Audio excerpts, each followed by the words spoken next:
پاک پیغمبر کی آواز آئی، پاک پیغمبر نے پوچھا عائشہ کہاں ہے؟ اما عائشہ کہا کرتی تھی ایک دل کرتا تھا جاؤں پاک پیغمبر سے لپٹ کے رہوں، پاک پیغمبر کی یاد اور فراق میں جو 3 دن گزرے تھے، یہ 3 سالوں کے زیور جو میری سوچوں سے باہر تھے، پتہ نہیں کتنوں کے کام کیے، کتنوں کی منتیں کی، کتنا اس نے جفے کیے، پھر میری اماں نے میرے لیے زیور بنائے، ایک طرف سامان ہے۔ پھر میرے زمین نے کہا وہ ماں جس نے ساری زندگی تیرے تو پر لگا دی۔ مزید اسلامی بیانات کے لیے مفتی ثاقب خلیل یوٹیوب چینل کو سبسکرائب کریں۔ ان الذين جاءوا بالإفك عصبة منكم لا تحسبوه شرا لكم بل هو خير۔ جو آیت پڑھی ہے، اس آیت کے اندر اللہ تبارک و تعالی نے نبی کریم رؤوف الرحیم صلی اللہ علیہ وسلم کی حیات طیبہ کا ایک واقعہ ارشاد فرمایا ہے، جس واقعے کی تفصیل بخاری شریف کے اندر موجود ہے۔ آپ میں سے بھی بہت ساری مستورات نے یہ واقعہ سنا ہوگا، پڑھا ہوگا۔ اس واقعہ کو واقعہ افک کہتے ہیں۔ سیدہ اما عائشہ صدیقہ طاہرہ طیبہ رضی اللہ تعالی عنہا کے اوپر جو الزام لگایا گیا تھا، ان آیات میں اس الزام اور اس کے جواب کا ذکر کیا گیا ہے۔ بخاری شریف کے اندر تفصیل یہ ہے کہ سن 5 ہجری یعنی نبی پاک صلی اللہ علیہ وسلم کے انتقال پرملال سے 5 سال پہلے کا واقعہ ہے۔ سن 5 ہجری کے اندر مدینہ منورہ کے باہر ایک قبیلہ آباد تھا، جس قبیلے کو قبیلہ بنی مصطلق کہا کرتے تھے۔ اس قبیلے کے نوجوان، اس قبیلے کے لڑکے جنگجو تھے اور لڑاکے تھے۔ یہ تلوار چلانے میں ماہر قبیلہ تھا۔ خبر پہنچی نبی پاک صلی اللہ علیہ وسلم کو۔ قبیلہ بنی مصطلق اس بات کی تیاری کے اندر ہے کہ تیاری کر کے مدینہ منورہ پہ حملہ کیا جائے، صحابہ کرام کے ساتھ جنگ کی جائے۔ نبی کریم رؤوف الرحیم صلی اللہ علیہ وسلم نے اپنے صحابہ کرام کو بھیجا کہ جاؤ پتہ کرو حقیقت حال کیا ہے۔ جب معلومات کی گئی، اس بات کا پتہ چلا کہ قبیلہ بنی مصطلق واقعی جنگ کی تیاری کے اندر مصروف ہے۔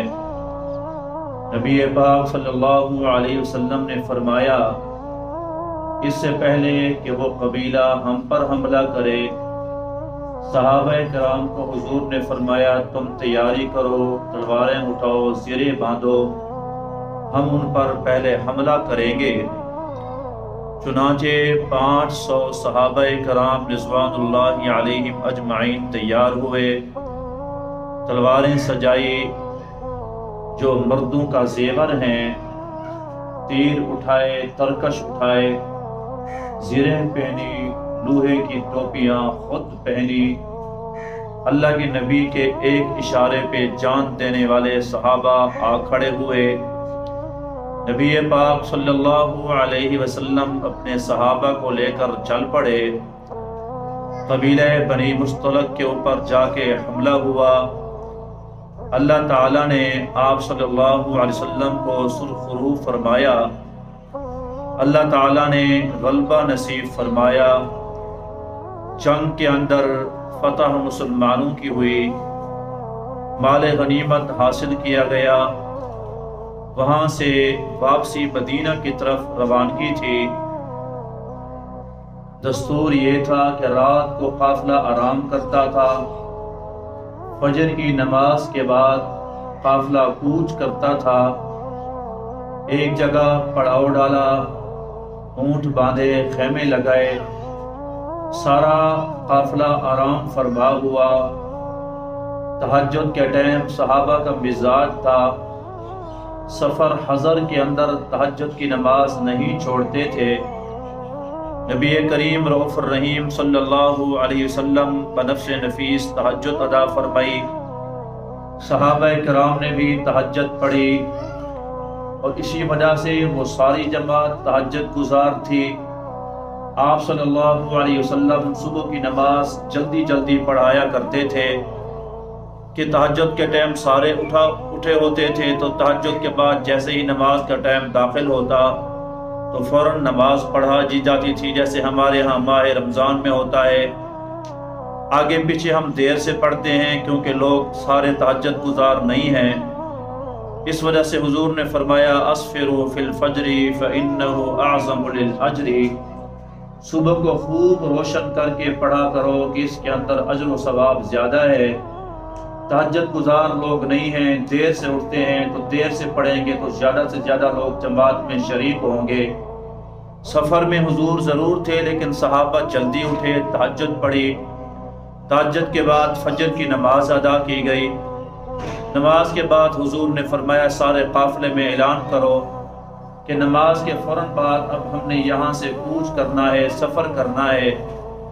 صحابہ کرام اپنی اپنی تیاریاں کرنے لگے۔ اللہ کی شان سیدہ ام عائشہ صدیقہ طاہرہ طیبہ رضی اللہ تعالی عنہا بھی اسی سفر میں حضور کے ساتھ تھیں۔ جب حضور سفر کے اندر جاتے، آپ صلی اللہ علیہ وسلم کی 9 بیویاں تھیں، 2 کا انتقال ہو گیا تھا، 11 نکاح ہوئے ہیں۔ پھر حضور قرآن اندازی کرتے، پرچیاں ڈالتے، جس کا نام آتا تھا حضور اس بیوی کو سفر کے اندر ساتھ لے جاتے تھے۔ اور یہ عورتیں سفر میں جاتی تھی کہ جنگ ہوگی تو زخمیوں کی مرہم پٹی کریں گی، جنگ ہوگی تو زخمیوں کو پانی پلائیں گی، ان کے لیے کھانا تیار کریں گی۔ یہ بھی جنگ کے اندر عورتیں کام کرتی تھی۔ اس وقت قرآن سیدہ ام عائشہ کے نام آیا تو جنگ کے اندر ام عائشہ ساتھ تھی۔ جب صبح کے ٹائم قافلہ جانے لگا، ام عائشہ قضاء حاجت کے لیے بحر تشریف لے گئی۔ بحر دور دراز جنگلوں کے اندر نکل جاتے تھے لوگ، بحر گئی۔ اتفاق ایسا ہوا آپ نے گلے کے اندر ایک خوبصورت ہار پہنا ہوا تھا۔ وہ ہار سیدہ اسماء جو حضرت ام عائشہ کی بڑی بہن تھی، آپ نے اس بہن سے وہ ہار مانگا تھا، موتیوں کا خوبصورت ہار تھا کہ میں جا رہی ہوں سفر میں حضور کے ساتھ تو تھوڑا ہار پہن کے جاؤں گی، حضور خوش ہوں گے۔ اپنی حیثیت اور اپنے پاس اتنا مال دولت نہیں تھا کہ اپنا ہار خرید سکتی، وہ ہار پہن کے آئی ہوئی تھی۔ اللہ کی شان وہ ہار وہیں پہ ٹوٹ گیا۔ صبح کا ٹائم تھا، اندھیرا تھا، ایک ایک موتی چننے لگی، ان کو دیر ہو گئی۔ صحابہ خادمین پیغمبر آئے، انہوں نے آ کے کچاوا اٹھایا، کچاوے کے اندر محسوس نہ ہو سکا اندر ام عائشہ موجود ہیں یا ام عائشہ موجود نہیں ہیں۔ بالکل ام عائشہ کی عمر بھی تھوڑی تھی، وزن بھی تھوڑا تھا۔ کچاوا اٹھا کے اونٹ کے اوپر رکھ دیا، اونٹ کھڑا ہوا، قافلہ چل پڑا۔ قافلہ جب چلا، پیچھے ام عائشہ واپس آئیں تو کیا دیکھا؟ میدان خالی ہے، ریتلا میدان تھا، اور اس میدان کے اوپر جب ہوا چلتی تھی تو ریت کے اوپر پاؤں کے نشان بھی مٹ جاتے تھے۔ سڑکیں اور راستے تھے نہیں کہ ام عائشہ اس راستے پر چل پڑتی، نہ کوئی قدم کے نشان ہیں، نہ کوئی سڑک ہے۔ ام عائشہ نے تھوڑی دیر سوچا تو بات ذہن میں آئی کہ جب حضور کو پتہ چلے گا کہ میری عائشہ میری حمیرہ نہیں ہے تو حضور مجھے تلاش کروائیں گے، سب سے پہلے جہاں پڑاؤ ڈالا ہے حضور یہیں پر بندہ بھیجیں گے، بجائے ادھر ادھر تلاش کرنے کے یہیں پر میں انتظار کروں۔ صبح کا ٹائم تھا، ٹھنڈی ہوا تھی، کپڑا اوڑا اور وہیں پر آرام کے لیے سو گئی، نیند آ گئی۔ حضرت صفوان بن معطل رضی اللہ تعالی عنہ حضور کریم صلی اللہ علیہ وسلم کے یہ صحابی ہیں، اور یہ بڑے نیک صحابی تھے۔ ان کو حضور نے امانت داری کی ڈیوٹی دی تھی۔ کہ تم پیچھے آنا قافلے کے، کسی کا کپڑا گر جائے، جوتا گر جائے، سامان رہ جائے تو تم وہ گری پڑی چیزیں اٹھاتے اٹھاتے آنا اور مدینے میں آ کے لوگوں کو دے دینا۔ سیدنا صفوان رضی اللہ تعالی عنہ جب آئے تو کیا دیکھا کہ ایک جگہ تھوڑی سی ڈھیری نظر آ رہی ہے، اوپر کپڑا لپیٹا ہوا ہے، کوئی چیز ہے۔ سیدنا صفوان نے آ کر تھوڑا سا کپڑا ہٹایا، اما عائشہ کا چہرہ پردے سے پہلے دیکھا ہوا تھا، فوراً پہچان گئے، پیچھے ہٹے اور زور سے کہا انا للہ و انا الیہ راجعون۔ اما عائشہ نے یہ جملہ سنا، آواز کانوں میں آئی، آپ اٹھ کے بیٹھ گئیں، چادر اوڑھ لی اور آپ نے پردہ فرما لیا۔ سیدنا صفوان نے اپنا اونٹ آگے بٹھایا، خود جا کے دور کھڑے ہو گئے۔ اما عائشہ صدیقہ رضی اللہ تعالی عنہا کہتی ہیں میں آئی اور میں اونٹ کے اوپر سوار ہو گئی۔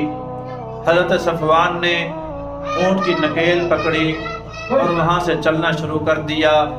چلتے چلتے چلتے دوپہر کے ٹائم یعنی صبح کو چلے، مدینہ منورہ میں دوپہر کو جا کر پہنچے۔ عبداللہ بن ابی منافق، رئیس المنافقین، جس نے میرے محبوب پیغمبر کو ہر موڑ کے اوپر دھوکہ دیا، ہر موڑ کے اوپر ستایا، جب دیکھا اما عائشہ حضرت صفوان کے اونٹ سے اتر رہی ہے، اس نے اس کو بھی غنیمت سمجھا اور فوراً یہ شوشہ مشہور کر دیا، وہ باتیں کی جو باتیں ہم سپیکر کے اندر بیان نہیں کر سکتے۔ ایک ماں کا بیٹا اپنی ماں کے متعلق وہ جملہ زبان پر لا بھی نہیں سکتا، معاذ اللہ اس نے یہ بات مشہور کر دی کہ حضرت عائشہ صدیقہ رضی اللہ تعالی عنہا کا ناجائز تعلق ہے سیدنا صفوان بن معطل رضی اللہ تعالی عنہ کے ساتھ۔ یہ بات مشہور ضرور ہوئی لیکن میری اماں عائشہ کے کانوں کان یہ بات نہ پہنچی۔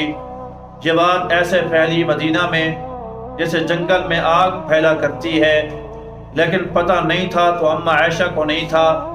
ایک دن گزر گیا، دوسرا دن گزر گیا، تیسرا دن گزر گیا، اللہ کے نبی کی گھر والی صدیق کی بیٹی صدیقہ کائنات پریشان ہیں، پریشان اس بات پہ ہیں کہ حضور جب گھر تشریف لاتے ہیں تو اللہ کے نبی کو اماں عائشہ کہتی ہیں میں سلام کرتی ہوں، حضور نے رخ پھیر کے سلام کا جواب دیا، پھر میں دوسری طرف سے آئی اور سلام کرتی ہوں، حضور نے دوسری طرف رخ کر کے جواب دیا، کہا یا اللہ میرے محبوب جس ہڈی کو میں چوستی تھی اسی جگہ لب رکھ کے اس ہڈی کو چوستے تھے، حضور تو میرے ساتھ محبت کیا کرتے تھے، کیا وجہ ہے کہ میرے محبوب اچانک مجھ سے بے رخی کرنے لگے؟ لیکن اور واقعے کی خبر مجھے نہ تھی۔ پورا مہینہ گزر گیا، اس مہینے کے بعد ایک مرتبہ میں نے ایک عورت کو بلایا جس کا نام مصطح تھا، میں نے کہا بہر قضاء حاجت کے لیے جانا ہے، اس عورت کو ساتھ لیا، بہر چل پڑی۔ چلتے چلتے چلتے ایک جگہ اس کی چادر جو پاؤں کے اندر اٹکی، وہ عورت مصطح کو دھکا آیا اور وہ گر پڑی تو اس کے منہ سے نکلا تاہیسا مصطح، میرا بیٹا مصطح ہلاک ہو، میرا مصطح بیٹا برباد ہو، یعنی اپنے بیٹے کو بد دعا دی۔ یہ جملے اماں عائشہ نے سنے تو کہا بی بی تجھے پتہ نہیں حضرت مصطح بدری صحابی ہے، تجھے پتہ نہیں کہ بدر والوں کے اللہ نے اگلی پچھلی لغزشیں معاف فرما دی ہیں، اپنے بیٹے کو بد دعا کر رہی ہے؟ تو کہا سبحان اللہ، اللہ کی شان، اماں آپ کو پتہ نہیں کہ کیا بات مشہور ہے؟ کہا مجھے نہیں پتہ۔ اس وقت مدینے کے اندر جہاں منافق یہ شوشہ کر رہے تھے، پروپگنڈا اتنا زور پہ تھا، 3 مسلمان بھی اس کے اندر شریک ہو گئے، سیدنا حسان بن ثابت بھی شریک ہوئے، سیدنا مصطح بھی اس کے اندر شریک ہوئے، سیدہ حمنہ رضی اللہ عنہا ایک صحابیہ تھی وہ بھی اس کے اندر شریک ہو گئی۔ کہا میرے بیٹا بھی اس بات کے پھیلانے کے اندر یہ بھی شامل ہے، مدینہ کے اندر آپ کے خلاف یوں پروپگنڈا چل رہا ہے۔ اس بات کو 1 مہینہ ہو گیا، جب آپ سفر سے واپس آئی تھی اسی وقت یہ بات مشہور ہو گئی۔ اماں عائشہ صدیقہ طاہرہ طیبہ کہا کرتی تھی جب یہ بات میں راستے کے اندر بیٹھ کے حضرت مستح سے بات سنی، یہ واقعہ سنا، جیسے کسی عورت کے پاؤں کے نیچے زمین نکل جائے، میرے پاؤں کے نیچے زمین نکل گئی، اور میں بجائے آگے جانے کے میں نے کہا مستح آؤ واپس چلتے ہیں۔ میں حضرت مستح کو لے کر واپس آئی، گھر کے اندر پہنچی۔ اب مجھے حضور کی بے رخی کا پتہ چلا کہ حضور اندر آتے ہیں، تھوڑی دیر بیٹھتے ہیں، پھر حضور باہر تشریف لے جاتے ہیں، پھر صحابہ کرام میں سے انفرادی اجتماعی حضور مشورے کرتے ہوئے نظر آتے ہیں۔ کبھی حضور حضرت بریرہ کو بلاتے ہیں، بریرہ تو میری عائشہ کے ساتھ زیادہ تر خدمت کرتی ہے، تو نے میری عائشہ کو کیسا پایا؟ کہا میرے محبوب پیغمبر، میں تو اتنا جانتی ہوں کہ آپ کی عائشہ اتنا سادی ہے، آٹا گوندتی ہے، آٹا گوند کے رکھتی ہے، پھر سو جاتی ہے، بکریاں آتی ہیں آٹا کھا جاتی ہے، اور جو اپنا آٹا نہ سنبھال سکتی ہو وہ اس غلط کاموں میں سوچ بھی کیسے سکتی ہے؟ کبھی حضور حضرت علی سے پوچھتے، حضرت علی کہتے میرے محبوب بے فکر ہو جائیں، اللہ نے آپ کے لیے اور بھی بہت ساری عورتیں ہیں، اللہ آپ کے لیے اور فیصلہ فرمائے گا۔ کبھی حضور کس صحابی سے، کبھی کس صحابی سے، پھر حضور نے سیدنا عمر بن خطاب رضی اللہ تعالی عنہ سے پوچھا، عمرہ مہینہ گزر گیا، عائشہ کے بغیر میری گزرتی نہیں، یہ بات میرے دل کو چیرتی ہے، یہ بات میرے دل کو دکھاتی ہے، تو بتا کہ یہ معاملہ کیسے ہے؟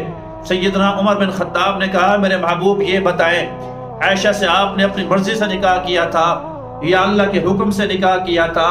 پاک پیغمبر نے دل بھر آیا، آنکھیں ڈوب گئی، حضور نے اپنے مبارک ہاتھوں سے آنسو صفا کیے، کہا عمرہ کیسی بات کرتے ہو؟ مجھے وہ وقت یاد ہے جب جبریل ایک ریشمی کپڑے کے اندر میری عائشہ کی تصویر لایا تھا اور کہا تھا حضور آپ کی شادی، آپ کا نکاح اللہ نے عائشہ کے ساتھ طے کر دیا ہے، آپ کا عائشہ کے ساتھ نکاح ہونا ہے، اللہ نے عرشوں سے طے کر دیا۔ اور کہا میرے محبوب پیغمبر، ہاتھ سے آپ نے تلوار نیام سے نکالی، تلوار لہرائی اور کہا سبحانک ھذا بہتان عظیم، جو آپ کی نعلین پہ جو رب مکھی نہیں بیٹھنے دیتا، جو آپ کے بستر پہ ناپاک مکھی نہیں بیٹھنے دیتا، جو اللہ آپ کو بار بار کہتا ہے وَثِيَابَكَ فَطَّهِّرْ، اپنے لباس کو پاک کریں، وہ رب آپ کے پاک بستر پہ ناپاک بیوی کیسے برداشت کر سکتا ہے؟ پھر آپ مجھے اس کا نام لیں، میری تلوار ہوگی منافق کی گردن ہوگی۔ پاک پیغمبر نے فرمایا عمرہ تیرے جملوں سے مجھے بڑی تسلی ہوئی ہے، تو نے مجھے بڑی تسلی دی ہے، اللہ کرے گا اللہ اسی طرح فیصلہ فرمائے گا۔ حضور کریم صلی اللہ علیہ وسلم تشریف لائے، اما عائشہ کہنے لگی حضور اگر آپ اجازت دے میں اپنے ابے کے گھر ہو آؤں۔ حضور نے کہا جاؤ، آپ ہو آئیں۔ اما عائشہ کہا کرتی تھی میرا مقصد یہ تھا کہ جاؤں گی اماں سے حقیقت حال پوچھوں گی، جاؤں گی ابے سے تسلی کے جملے سنوں گی۔ جب میں گئی دستک دی، اماں نے دروازہ کھولا، دیکھا کہ اماں کی آنکھیں بھی سوجی ہوئی ہیں، اماں کی آنکھوں کے اندر آنسو ہیں۔ اماں ضرور ہو کے اپنے چہرے کا حال اس کا دیکھا، پتہ چلا کہ میری اماں زار و قطار روتی ہے۔ میں نے اماں کو سلام کیا، کہا اماں تجھے پتہ ہے میرے خلاف جو جملے نکالے جا رہے ہیں، جو تہمتیں لگی جا رہی ہیں؟ میری اماں نے کہا او بیٹی، جب اللہ کس کو شان دیتا ہے پھر اس کے حاسدین پیدا ہو جایا کرتے ہیں، پھر تیری تو سوکنے ہیں، تیرے تو حاسدین بہت ہیں۔ جو اللہ تیرے بستر پہ قرآن جو اتارتا ہے، پیغمبر کی حمیرہ جو ہوئی، صدیق کی بیٹی صدیقہ جو ہوئی، خیر ہے۔ پھر میں گئی ابے جان کو سلام کیا، ابا جان قرآن مجید پڑھ رہے تھے، آنکھوں سے آنسو ڈبڈباتے، آنسو آنکھوں سے آنسو گرتے قرآن بھیگ رہا تھا۔ ابے نے سلام کو جواب دیا لیکن دوسرا جملہ کوئی نہ کہا۔ میں نے کہا اماں بھی بہت تسلی کے بول نہیں بولتی ہے، ابا تسلی کے بول نہیں بولتا ہے، جاؤں تو کہاں جاؤں؟ پھر میرے دل کے اندر خیال آیا، میں ایک کونا تھا کمرے کا جہاں پر اندھیرا تھا، میں اندھیرے میں جانے لگی۔ میری اماں نے کہا بیٹی ہے، ابھی نوجوان ہے، بچی ہے، کہیں ایسا نہ ہو کہ خود کو ہلاک کر لے، غلط فیصلہ کر لے۔ پوچھا عائشہ او میری بیٹی کہاں جا رہی ہو؟ کہا ماں پریشان نہ ہو، جب جو ہے ہائی کورٹ کے اندر اپیل نہیں سنی جاتی، پھر سپریم کورٹ کے اندر اپیل دی جاتی ہے، جب سارے دروازے میرے لیے بند ہو گئے، اب رب کی عدالت کے اندر میں اپنی درخواست پیش کرنے جا رہی ہوں۔ جس نے یونس کے آنسو پوچھے تھے، جس نے یوسف علیہ السلام کو روتا چپ کرایا تھا، جس نے ام مریم کی پاک دامنی کی گواہیاں دلوائی تھی، جس نے ابراہیم علیہ السلام کی نار نمرود کے اندر حفاظت فرمائی تھی، جس نے اسماعیل علیہ السلام کو چھری سے بچایا تھا، میں اس رب کے آگے گر گراؤں گی، اللہ میرا فیصلہ فرمائے گا۔ آپ فرماتی ہیں میں گئی اور میں نے جا کر مصلی بچھایا، سجدے کے اندر گر گئی، 3 راتیں 3 دن میری آنکھ نے نیند کا سرما تک نہیں لگایا۔ مطلب یہ تھا کہ آنکھ نے نیند کی وجہ سے جو ہے وہ چھپکی بھی نہیں۔ 3 دن ہو گئے مجھے روتے روتے، 3 راتیں ہو گئی مجھے روتے روتے۔ کہا اللہ ساری دنیا نے منہ پھیر لیا پر میرا حال تو جانتا ہے، میں پاک دامن ہوں، میں نے کبھی پاک پیغمبر کی بستر کو میلا نہیں ہونے دیا، اللہ مہربانی فرما۔ 3 دن 3 راتیں گزر گئی اور میں نیچے نہیں آئی، میں روتی رہی۔ اتنے میں ایک مرتبہ دستک ہوئی، دروازہ کھولا، پاک پیغمبر کی آواز آئی۔ پاک پیغمبر نے پوچھا عائشہ کہاں ہے؟ اما عائشہ کہا کرتی تھی ایک دل کرتا تھا جاؤں پاک پیغمبر سے لپٹ لپٹ کے روؤں، پاک پیغمبر کی یاد اور فراق میں جو 3 دن گزرے تھے یہ 3 سالوں کی طرح گزرے تھے۔ دل کرتا تھا حضور سے لپٹ لپٹ کے سارا حال احوال بیان کروں، لیکن میں نے کہا عائشہ جو درخواست تو نے اپیل دی ہے، جب تک رب کی عدالت سے فیصلہ نہ آئے اس وقت تک تو پاک پیغمبر سے نہ لپٹنا۔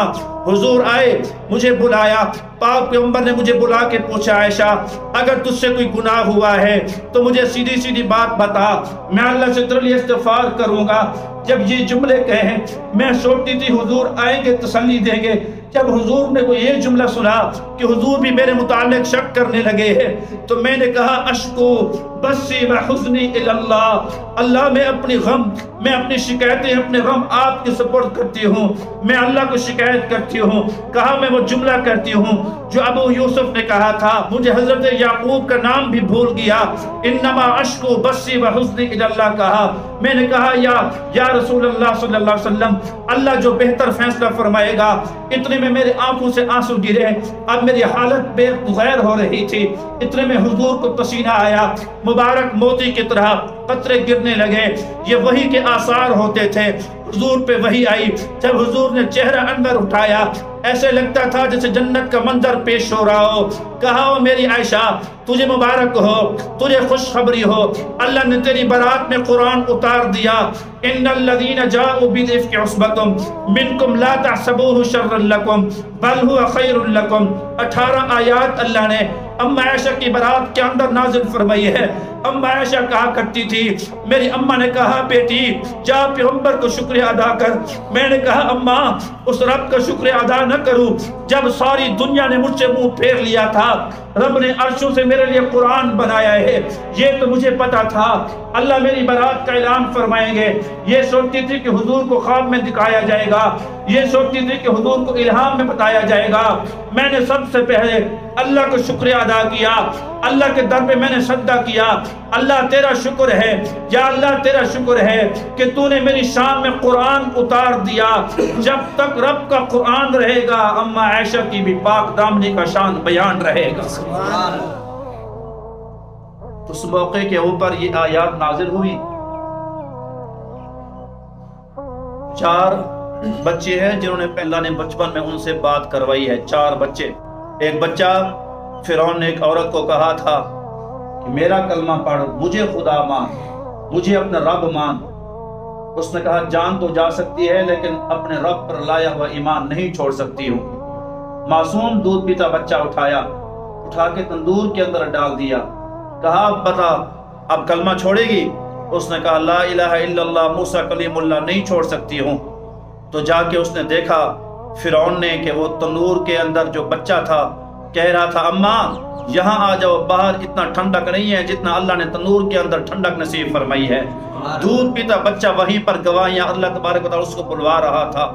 تابعی مشہور ہے نا حضرت جریج جس کا نام تھا، یہ جریج نماز پڑھ رہے تھے، نماز کے دوران اماں نے آواز دے دی، اس کو سلام پھیرنے میں تاخیر ہو گئی۔ کہا جریج ماں کی نافرمانی کی، اللہ کرے تو بدکار عورت کا منہ دیکھے۔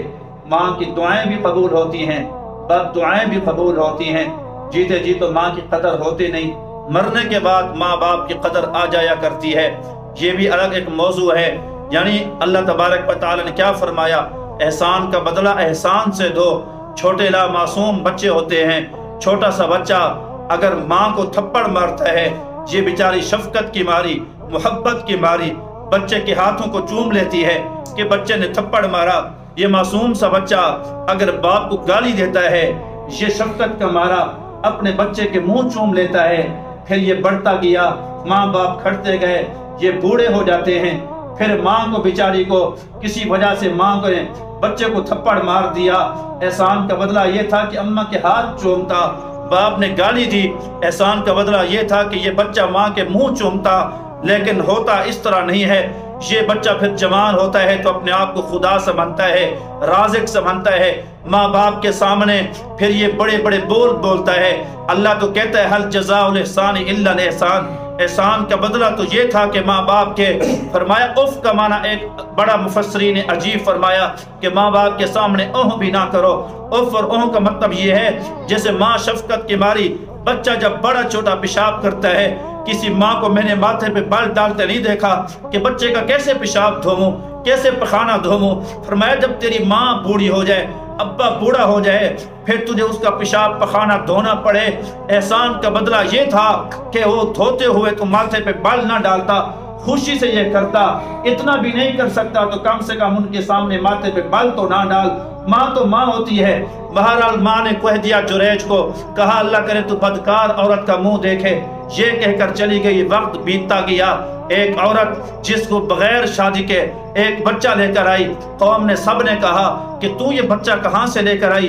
جبکہ وہ بچہ ایک چرواہے کا تھا، بکرا چرانے والے کا تھا، حرام کا وہ لطفہ تھا، حرامی بچہ تھا۔ تو اس نے اپنا نام بچانے کی خاطر، اپنے یار کو بچانے کی خاطر کہہ دیا یہ جو جریج بیٹھا ہے نا عبادت کر رہا ہے، اس کا بچہ ہے۔ لوگ کہا جریج، لوگ کہا جریج کہ تو بڑی بڑی باتیں کرتا تھا، بڑی بڑی عبادت کرتا ہے، بڑی بڑی نیکیاں کرتا ہے، لوگوں کو نیکی کی ترغیب دیتا ہے، اور حال تیرا یہ ہے کہ زنا، پھر غلط الزنا، یہ تیرا حال ہے۔ تو اس نے رو کر اللہ سے مانگا، پھر اس بچے کو کہا اوے بچے تو بتا تو کس کا بچہ ہے؟ تو اس بچے نے کہا خدا کی قسم جریج پاک ہے، جریج نے کوئی غلط کام نہیں کیا ہے، یہ فلانے چرواہے کا بیٹا ہوں، میرا ابا فلانا بکریوں کا چرواہا ہے۔ اللہ نے پاک دامنی کی گواہی دلوائی، بچے کو بلوایا۔ سیدنا یوسف علیہ السلام کا واقعہ مشہور ہے۔ یوسف علیہ السلام کہ جب جو ہے وہ بھاگنے لگے اور بھاگتے بھاگتے پتہ تھا کہ تالے بند ہیں، تالوں کی چابیاں زلیخا کے پاس ہیں، لیکن پھر بھی آپ نے دوڑ لگائی، امت کو سبق دیا کہ تالے کھولنا اللہ کا کام ہے، دوڑ لگانا ہمارا کام ہے۔ یوسف بھاگتے گئے، اللہ تالے کھولتا گیا۔ جب آخری تالا ٹوٹا اور آگے وہ بادشاہ آیا فرعون مصر، تو زلیخا نے فوراً کہا کہ اس نے میرے ساتھ غلط ارادہ کیا تھا۔ تو بہرحال بات لمبی ہوئی، وہ دامن جو زلیخا نے پکڑا تھا پیچھے سے، وہ دامن اس کے ہاتھ میں تھا۔ جب ہاتھ میں دامن دیکھا تو یوسف علیہ السلام کے متعلق جب دربار سجا تو ایک عورت چھوٹے سے بچے کو لے کر کھڑی تھی، وہ بچہ بچپن کے اندر بول رہا تھا بادشاہ سلامت، قمیص آگے سے پھٹا ہے، پھر قصور یوسف کا ہے، قمیص پیچھے سے پھٹا ہے، پھر قصور زلیخا کا ہے۔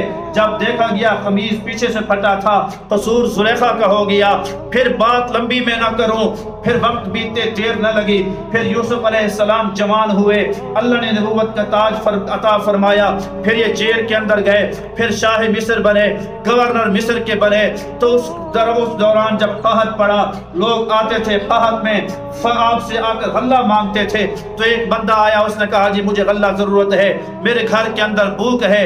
تو کہنے لگے جی غلہ تو دیں گے، لیکن غلہ آپ کو جو ہے وہ اتنا ایک بندے کا حصہ ہے، سا ہوتے تھے، تین ہوتے تھے، بھر کے دیے۔ کہا جی مجھے غلہ اور دو، تھوڑا اور دیا، کہا اور دو، کہا یوسف علیہ السلام کہیں گے تو دیں گے۔ یوسف علیہ السلام کو کہا جی غلہ اور دے، کہا تھوڑا سا دے دو، کہا جی اور دو، کہا یوسف علیہ السلام نے بھئی اتنا تو دے چکے، اور کتنا دے؟ کہا آپ کو پتہ چل جائے میں کون ہوں تو آپ اس سے بہت زیادہ دیں گے۔ یوسف علیہ السلام ایک تاج کے اندر بیٹھتے تھے، وہ سارا جھومر تاج ہٹایا، بہر بیت تشریف لے آئے۔ حسین نبی نے پوچھا او بھائی تو کون ہے، تعارف کروا۔ کہا جی آپ کو نہیں یاد جب زلیخا کے ہاتھ میں آپ کا دامن تھا، سارا دربار بھرا ہوا تھا، اس دربار کے اندر عورت تھی جس کے دامن کے اندر معصوم بچہ تھا، جس نے آپ کی پاک دامنی کی گواہی دی تھی، وہ بچہ میں ہوں۔ جب سے میں بولنے لگا، میں بڑا ہونے لگا تو میری اماں نے کہا بیٹا جھوٹ نہ بولنا، چوری نہ کرنا، غلط کام نہ کرنا، تو ایک بہت بڑے پاک دامن نبی کا گواہ ہے، کہیں اس کی پاک دامنی پہ حرف نہ آئے۔ میں نے ساری زندگی اپنا دامن بچا کے رکھا، پاک دامنی والی زندگی گزاری، میں نے آپ کے متعلق گواہیاں دی تھی۔ سیدنا یوسف علیہ السلام کی آنکھوں سے آنسو چھلک پڑے، سینے سے لگایا، کہا یار تو میرا واقعی بڑا محسن ہے، اور فرمائے اتنے اونٹ بھرو، اتنے اونٹ بھر کے سارا غلہ لا دو، غلہ لا کے اس کو گھر کے اندر چھوڑ کے آؤ۔ جبریل آئے، کہا اللہ پوچھ رہے ہیں یوسف بہت تو نے غلہ دے دیا، بڑا خوش ہے۔ کہا یا اللہ اس نے میری پاک دامنی کی گواہی دی۔ کہا یوسف اپنی امت کو بتا دینا جو تیری پاک دامنی کی گواہی دے تو اسے اپنی شان کے مطابق عطا کرتا ہے، جو مجھ رب کی توحید کی گواہی دے گا دنیا کے اندر، قیامت کے دن میں رب بھی اس کو اپنی شان کے مطابق عطا فرما چھوڑوں گا۔ اللہ تبارک و تعالی کریم ذات ہے، جو اللہ پھر اپنی شان کے عطا کرے گا شان کے مطابق، وہ ہماری سوچوں سے بالا تر ہے۔ حضرت مریم پاک دامن تھی، حضرت جبریل کی پھونک سے حمل ہوا، حفظہ حمل ہوا اور بچہ پیدا ہوا، لے کر گئی۔ قوم نے کہا یا اخت ہارون ما کان ابوک امرأ سوء وما کانت امک بغیہ، تیرا باپ ایسا نہ، تیری ماں ایسی نہ، یہ کہاں سے، تیری تو شادی نہیں ہوئی، یہ بچہ کہاں سے لے کے آئی؟ مجھے بتاؤ اماں مریم جیسی پاک دامنی، جس کی زندگی بیت المقدس کی خدمت کرتے گزر گئی ہو، جس کی تربیت زکریا علیہ السلام جیسے نبی نے کی ہو، جب اس کو لوگوں نے یہ جملہ کہا ہوگا، ماں باپ کی طرف نسبت کی ہوگی تو کیا حالت ہوئی ہوگی؟ تو آپ نے کہا کہ میرا روزہ ہے، فاشارت الیہ، گود کے اندر پڑے چھوٹے سے بچے کی طرف اشارہ کیا، کہا اس سے پوچھ لو، کہا کیف نکلم من کان فی المہد صبیہ، کہا یہ کیسی بات کرتی ہو، کبھی بچے بھی بچے بھی جو ہے وہ گود کے اندر بات کرتے ہیں، یہ تو تازہ بچہ پیدا ہوا، کیسے بات کرے گا؟ اتنے میں اللہ تعالی نے قوت گویائی عطا فرمائی، انی عبد اللہ آتانی الکتاب وجعلنی نبیا وجعلنی مبارکا اینما کنت واوصانی بالصلاة والزکاة ما دمت حیا وبرا بوالدتی ولم یجعلنی جبارا شقیا والسلام علی یوم ولدت ویوم اموت ویوم ابعث حیا ذالک عیسی بن مریم قول الحق الذی فیہ یمترون۔ وہ حضرت عیسیٰ علیہ السلام وہ بچے ہیں جنہوں نے اپنی اماں کی پاک دامنی کے متعلق گواہی دی تھی۔ سارے نبیوں نے 40 سال بعد اپنی نبوت کا اعلان فرمایا۔ عیسیٰ علیہ السلام وہ اللہ کے نبی ہیں جو ماں کی گود کے اندر نبوت کا اعلان فرما رہے تھے۔ پہلے بھی پاک دامنی کی گواہیاں ہوئی ہیں، لیکن اللہ تعالیٰ نے اماں عائشہ کو یہ ایک بہت بڑا مقام نصیب فرمایا تھا، جس اماں کے لیے اللہ نے قرآن اتارا ہے۔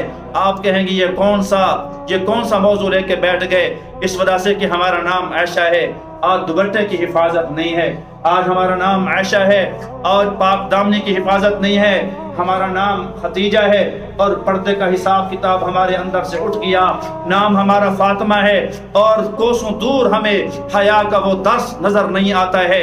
کیا ہو گیا؟ دن رات ہم یہ درس پڑھتی ہیں، وہ عائشہ تو ایسی ہو جو مردوں سے پردہ کرے۔ اما عائشہ کے گھر میں سیدنا محمد الرسول اللہ صلی اللہ علیہ وسلم کی قبر مبارک بنائی گئی، فرمایا دوپٹہ سرک جاتا تھا، خاص خیال نہیں کرتی تھی کہ شوہر آرام فرمائے ہیں۔ پھر سیدنا ابو بکر صدیق رضی اللہ تعالی عنہ کی قبر بنائی گئی، پھر بھی خاص خیال نہ کرتی تھی کہ خیر ابا آرام فرمائے ہے۔ جب حضرت عمر بن خطاب کی قبر بنائی گئی میرے گھر کے اندر، پھر میں نے ساری زندگی اپنے دوپٹے کو سرکنے نہ دیا کہ عمر میرے لیے اب غیر محرم ہیں۔ وہ ابا تھا، پاک پیغمبر شوہر تھے، لیکن عمر میرا جو ہے غیر محرم ہیں، وہ اب دفن ہو چکے ہیں، لہٰذا ان سے بھی پردہ کروں گی۔ ساری زندگی اپنا دوپٹہ سر سے نہیں ہٹانے دیا۔ وہ عائشہ تو ایسا پردہ کرے۔ اور احسان پر میں بات کروں، جب حضرت عمر بن خطاب رضی اللہ تعالیٰ عنہ شہید ہو گئے تھے تو آپ کی چار پائی اٹھا کر اما عائشہ کے حجرے کے باہر رکھی گئی تھی۔ اور کہا گیا تھا ماں آپ نے پہلے بھی اجازت دی، لیکن امیر المؤمنین نے کہا تھا جب میری شہادت ہو جائے پھر ایک مرتبہ اجازت لینا، ہو سکتا ہے اما عائشہ نے میری زندگی میں امیر المؤمنین کے دبدبے کی وجہ سے اجازت دی ہو، پھر اجازت مانگنا، اجازت دے تو دفن کرنا، اجازت نہ دے تو دفن نہ کرنا۔ اما عائشہ صدیقہ نے یہ جملے سنے اور کہا کوئی اور ہوتا شاید اجازت نہ دیتی، یہ قبر میں نے اپنے لیے رکھی تھی کہ ابے کے ساتھ شوہر کے ساتھ عائشہ دفن ہو، کیا مقام ہو، لیکن عمر کا احسان یاد ہے جب ساری دنیا نے آنکھیں بند کر لی تھی یہ عمر کہا کرتا تھا سبحانک ھذا بہتان عظیم، اس نے میری پاک دامنی کی گواہی دی تھی۔ قرآن کہتا ہے حل جزاء الاحسان الا الاحسان، احسان کے بدلے احسان سے دیا کرتے ہیں، اس نے میری پاک دامنی کی گواہی دی تھی، میں عائشہ اس کو اپنے روزے کے اندر اپنے گھر کے اندر قبر کی جگہ دیتی ہوں، احسان کے بدلے احسان سے ہوا کرتے ہیں۔ اور بی بی مقصد یہ ہے کہ پاک دامنی اپنے پاک دامنوں کے ذکر قرآن میں ہوتے ہیں، قیامت کی صبح تک ان کے اچھے تذکرے ہوتے ہیں، ناپاکوں کا ذکر بھی ہے، الخبیثات للخبیثین والخبیثون للخبیثات، خبیث لوگوں کے لیے ہوتے ہیں، طیب عورتوں کے لیے طیب مرد ہوتے ہیں، طیب مردوں کے لیے طیب عورتیں ہوتی ہیں، پاکیزہ زندگی گزاریں۔ میں بڑا خوش ہوا، اگلے دن ایک ساتھی نے بتایا کہ ہماری برادری کا ایک نوجوان تھا، اس کا جناب ڈی جی خان سے آگے کہیں اس کا رشتہ ہوا، رشتے کے بعد پھر اس کا رشتہ ٹوٹ گیا۔ کیوں ٹوٹا؟ وہ نوجوان کہنے لگا جی وہ بچی مجھ سے بات نہیں کرتی ہے، فون پہ بات نہیں کرتی۔ اس نے کہا چا رشتہ ٹوٹتا ہے ٹوٹ جائے لیکن نکاح سے پہلے میں تجھ سے بات نہیں کر سکتی ہوں کہ تو میرا غیر محرم ہے۔ میں نے کہا اگر اس بات پہ رشتہ ٹوٹا ہے انشاءاللہ اس کو اللہ اس بچی کو اس سے بھی نیک شوہر نصیب فرمائے گا۔ اور بی بی پاک یہ منگنی سے نکاح نہیں ہوتا، منگنی سے بول چال جائز نہیں ہوتی ہے، یہ بھی پاک دامنی کے خلاف ہے کہ منگنی کے بعد فون پہ باتیں ہو رہی ہیں۔ اور اگلے دن میں نے ایک عجیب بات سنی ہے، وہ اگلے دن واٹس ایپ ساتھی نے کیا، وہ ایک بچی خود اپنا حال بیان کرنے لگی، کہنے لگی ایک بچے کے ساتھ میرا تعلق ہو گیا، نوجوان کے ساتھ ہمارا آپس میں پروگرام ہو گیا کہ یہاں سے اب کپڑے اٹھا کر سب کچھ اٹھا کر اس کے ساتھ بھاگنا ہے۔ تو رات کو اس بچے نے اس نوجوان نے میسج کیا، اس نے کہا کہ ہاں کیا پروگرام ہے؟ کہا میں تیار ہوں۔ کہا پھر جو زیور ہے نا زیور تیرے لیے اماں نے بنا کے رکھے ہوں گے وہ زیور بھی اٹھا لینا لگے ہاتھ، وہ بھی کہیں نہ کہیں ہمیں کام آ جائیں گے۔ تو میں نے کہا ٹھیک ہے لیکن یہ تو اماں کے کمرے میں ہے۔ کہا کوشش کرو، میں بھی گھر چھوڑ رہا ہوں تو بھی گھر چھوڑ رہی ہے تو یہ زیور بھی اٹھا کے لے آنا۔ کہا کہ میں رات کا انتظار کرنے لگی، جب میری اماں سو گئی، ابا تھا نہیں، ایک اماں تھی، اماں کو نیند آئی تو میں گئی، آہستہ آہستہ دروازہ کھولا، دروازہ کھول کے صندوق کو ہاتھ لگانے لگی تو اچانک جناب وہ دروازہ کھل گیا۔ میری اماں نے پوچھا خیر تو ہے میری شہزادی؟ رات کو اچانک سج دھج کے تیار ہو گئی ہے، تیاری کی ہوئی تھی، زیب و زینت کی ہوئی تھی، نئے کپڑے پہنے ہوئے تھے۔ تو اس کہنے لگی پہلے تو میں ڈر گئی، پھر میرے دل میں ایک جھوٹ آیا، میں نے کہا ماں آج صبح یونیورسٹی کا جو ہے وہ ایک خاص قسم کا ٹیسٹ ہے، ہمیں جلد جانا پڑے گا، آج میں نے جانا ہے لہذا مجھے جلدی تیاری کرنی ہوگی۔ کہا بیٹی شکر ہے میری آنکھ کھل گئی، ساری زندگی اپنے ہاتھوں سے تجھے ناشتے پکا کے کھلائے ہیں، اگر تو بغیر ناشتے کے چلی جاتی تو ساری زندگی مجھے پچھتاوا ہوتا، تو تیاری کر، سامان دیکھ، سامان رکھ لے اور پھر میں تیرے جلدی کچھ چائے پراٹھے کا انتظام کرتی ہوں۔ میں ماں چائے پراٹھا بنانے کے لیے گئی، جب میں نے صندوق کھولی تو کیا دیکھا، اوپر ایک بہترین دلہن کا چھوڑا رکھا ہوا تھا، اس کے نیچے وہ سامان تھا جو ساری زندگی میں نے سوچا بھی نہیں، میری اماں نے لوگوں کے گھر مزدوریاں کر کر کے وہ سامان بنایا تھا، ایسے زیور جو میری سوچوں سے باہر تھے، پتہ نہیں کتنوں کے کام کیے، کتنوں کی منتیں کی، کتنا اس نے جفے کیے، پھر میری اماں نے میرے لیے زیور بنائے، کپڑے بنائے، برتن بنائے، ایک طرف واشنگ مشین ہے، ایک طرف فریج ہے، ایک طرف سامان ہے۔